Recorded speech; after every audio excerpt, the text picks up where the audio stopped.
Why do you think he's decided to retire right now? I know it's certainly curious timing coming from someone who is probably the most egotistical and narcissistic public health official that the United States has ever had. But I think it's because he knows that Republicans are going to take back the House come November, and they are going to start their investigations, which will hopefully and ultimately lead to criminal prosecution. So I think he's trying to save himself while he can. This is someone, Anthony Fauci, who is so concerned with his personal legacy. You can see in all the interviews he does, that's what he always talks about. So I think he's trying to get out of office, and the NIAID specifically, that's a branch of the U.S. National Institutes of Health, because he knows that these investigations specifically into the origins of COVID-19 and what he was doing with the Wuhan Institute of Virology, but also how the National Institutes of Health has really not served in any way, shape, or form to defend the public interest when it came to pharmaceutical companies, the testing of COVID-19 vaccines, and of course, lockdowns and mask mandates. So Francis Collins, the director of the NIH, resigned last year. So Anthony Fauci, I think, is just following in his lead. Yeah, Francis Collins was that guy who kept getting out his guitar and singing parody versions of Over the Rainbow, as if this whole thing is a joke. You know, most of us, when we think of foreign entities corrupting government agencies, we assume they're going to target the CIA in America or MI6 in the UK.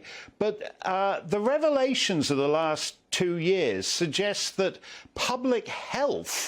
public health bureaucracies are not actually working in the interests of the people that they claim to be representing. Well, make no mistake, the Chinese Communist Party is certainly trying to infiltrate the FBI and the CIA, and they're pretty successful at that.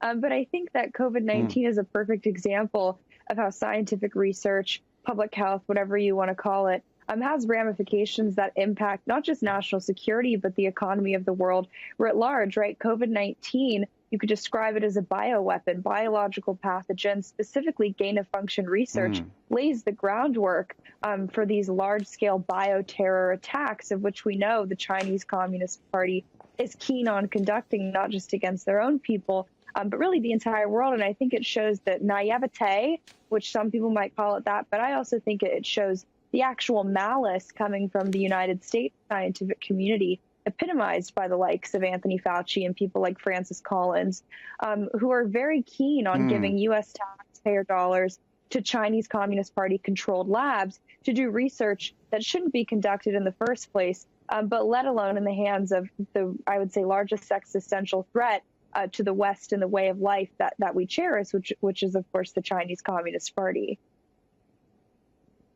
Yeah, a decade or so back, there was a big fuss when it was found out that the US government was doing rendition. That's where it would take certain terrorist suspects and take them somewhere in Pakistan or wherever, where they could do things to get them to talk that were beyond the scope of US law. And this seems like a kind of scientific rendition, doesn't it? That you've got some dodgy project and you want to do gain-of-function research, and it's a lot easier to do it in somewhere like Wuhan than it would be to do it in suburban Virginia. You're absolutely correct. It's no secret that, you know, the American ruling class loves to outsource basically everything to China, manufacturing, you name it. So gain-of-function research is no different. But it shows you, I think, what the guiding principle at the National Institutes of Health is. And it's not defending or preserving the health of the American people, the health of really the West. It's about being able to just do research irrespective of the consequences that can be incurred. And that's the only way that you justify doing gain-of-function research in China. Of course, we'd also talked about on this program how the NIH was also funding risky research in Ukraine on the border of Russia in these very, very shoddily protected biolaboratory facilities. So public health, as we've said multiple times on this program, it doesn't seem to be about public health. It's always about following the money and researchers who just want to do really, really, really deadly forms of risky research and really have no regard, I think, for the consequences.